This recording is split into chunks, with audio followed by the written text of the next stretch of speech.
Hello everyone. তো আজকে আমি এই বিড়ালদের ব্যাপারে কিছু বলবো, এদের প্রবলেমের ব্যাপারে। তো আমি বাড়িতে রেখেছি 3টা বিড়াল। এই দুজনকে আমি রাস্তা থেকে কুড়িয়ে এনেছি, আর এই লাল বিড়ালটা আমার বাড়িতে অলরেডি ছিল। তো এর মা ছিল, সে বাচ্চা দিয়ে মারা গেছে। তো মাকে এই হোমোপোটোজোয়া যে একটা ভাইরাস এসছে, সেই রোগে তারা আক্রান্ত হয়েছিল। তো এই জন্য তার মাটা মারা গেছে। যাই হোক, তো 4টা বাচ্চা ছিল, তার ভেতরে আমি একেই বাঁচাতে পেরেছি, আর পারিনি। আর এখন কথাটা হচ্ছে যে ব্যাপারে আমি বলছিলাম। তো এই বিড়ালটা হঠাৎ করে একটা গাড়ির চাকার ভেতরে চলে যায়, 4 চাকা যে গাড়িগুলো হয় ওমিনি, তার ভেতরে ঢুকে পড়ে। তো এই বিড়ালটা খুবই শান্ত, এবং এ মেল বিড়াল, আর এ দুজন ফিমেল। এ দুটো সাদা বিড়াল, দুটো। তো আমি ডক্টরের কাছে গেছিলাম। ডক্টর আমাকে এখানে আমাদের অনেকটা দূরে, আমার বাড়ি থেকে হয়তো 1 ঘন্টা যেতে রাস্তায় সময় লাগে। সেই ডাক্তারের কাছে যেতে আমাকে পায়ে চোট পেয়েছে, আর বেশি কোনো ক্ষতি হয়নি। বিড়ালটা ভালোই আছে, কিন্তু একটু খেলাধুলা কম করছে, খাচ্ছে কম। টোটালি তো ব্যথা পাওয়ার পরে টোটালি কোনো খাচ্ছিল না, এখন বর্তমানে খাচ্ছে, অল্প হলেও খাচ্ছে। তো ডাক্তার আমাকে যে মেডিসিনটা প্রেসক্রাইব করেছিল সেটা হচ্ছে এই ওষুধটা, আর্নিকা। এই ওষুধটা আমাকে দিয়েছিল যে সারাদিনে তুমি 1 ফোঁটা করে 2 বার দেবে, সকালে আর রাতে, এই বিড়ালটাকে। এটা হচ্ছে ব্যথার ওষুধ। এটা যে কোনো 3 জনের ভেতরে যে কোনো বিড়াল একটা ব্যথা পেলে তুমি 1 ফোঁটা করে সারাদিনে 2 বার দিবে। এটা আমি আরও ডাক্তারকে বলেছিলাম যে পোকা হয়েছে এদের গায়ে, তখন ডাক্তারবাবু এই ওষুধটা দিয়েছে। ডাক্তারবাবু নয়, ম্যাডাম অ্যাকচুয়ালি। তো আমাকে এই ওষুধটা দিয়েছে। এটা সরকার থেকে এটা দিয়েছে আমাকে। এর গায়ে লেখা আছে নট ফর সেল, এটা লেখা আছে। এটা একটা শ্যাম্পু। তো 2 সপ্তাহে 1 বার করে করাতে বলেছে এদের, একবার করে। আর একটা পাউডারও লিখে দিয়েছে, এই পাউডারটা লিখে দিয়েছে। তো এই পাউডারটাও তোমরা যদি কেউ ব্যবহার করতে চাও, এটা ব্যবহার করতে পারো। এটা কিটেনদের জন্য, এরা কিন্তু বড় হয়নি ততটা, এটা কিটেনদের জন্য। তো তোমরা ব্যবহার করতে পারো, খুবই ভালো রেজাল্ট আসে। আমিও ব্যবহার করে দেখেছি, খুবই ভালো রেজাল্ট আসে। আর এর দাম থেকে 150 টাকা নিয়েছে।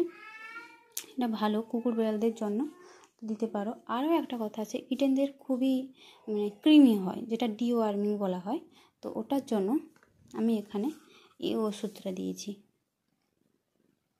এটাও খুব ভালো এদের জন্য। এদের ওয়েট অনুযায়ী মেপে এদের এটা খাওয়াতে হয়।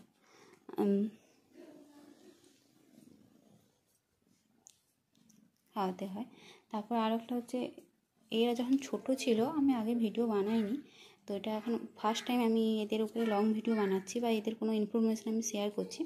তো এদের যখন খুবই ছোট ছিল, বমি করতে, এদের নয়, ওই বিড়ালদের নয়, সাদাগুলোকে। ওরা তো বড় অবস্থায় পেয়েছি, যখন ভাত খেতে পেরে গেছিলো, দুধ খাওয়া অবস্থায় না। একে আমি ছোট থেকে বড় করেছি, মাত্র চোখই ফুটেছে, মা মারা গেছিলো। তো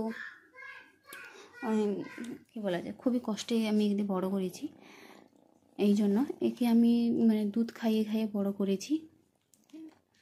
তো একে যখন দুধ খাওয়াতাম, আমি কেনা দুধ যখন খাওয়াতাম, এ খুবই বমি মাঝে মাঝে করতো। এই জন্য বমির জন্য ডাক্তারবাবু আমাকে এই ওষুধটা দিয়েছে।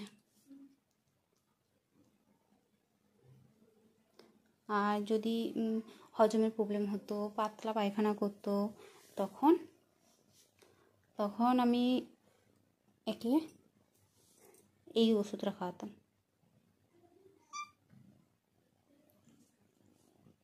এখন এরা খুবই ভালো আছে, আগের থেকে অনেক সুস্থ আছে।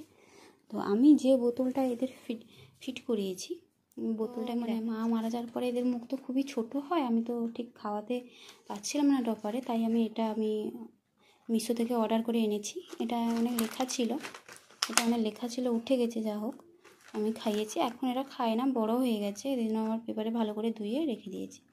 এর সঙ্গে অনেক সহজ একটা বোতল থাকে, আর মুখে লাগানো যদি খাপতে এটা একটা থাকে, তারপরে ধোয়ার জন্য এটাই ব্রাশ থাকে। যাই হোক, এরা এখন বর্তমানে ভালো আছে। আগে থেকে অনেকটা সুস্থ আছে, একদম মানে কি তাকাতো না এরা, তো এখন তাকায়, মানে সারাক্ষণ এরা ঘুমিয়েই থাকতো, এখন ঘুমায় না, এতটা খেলা করে। আর এরা খুবই দুষ্টু, মানে এ এ একে মা মনে করে আর কি, তাই দুধ খাওয়ার চেষ্টা করছে, অ্যাকচুয়ালি এ হাতটাই চেটে চেটে খাচ্ছে এর। যাই হোক, এ এর থেকে এ একটু বড় বড় এদের ভ্যাকসিনেশান এখন ঠিক করানো হয়নি, তো এদের নিয়ে যাব, কথা বলে এসছি, এদের আর 1 মাস পরে আমি নিয়ে যাব। আর অনেকটা দূর তো, একটা টাইম করে যেতে হয়। মানে মানে কী করছো? এইভাবে তার নিজের মা মনে করে পাগুলো চেটে চেটে খায়, এরও খায় ওরও খায়, কিছু বলে না দুজন।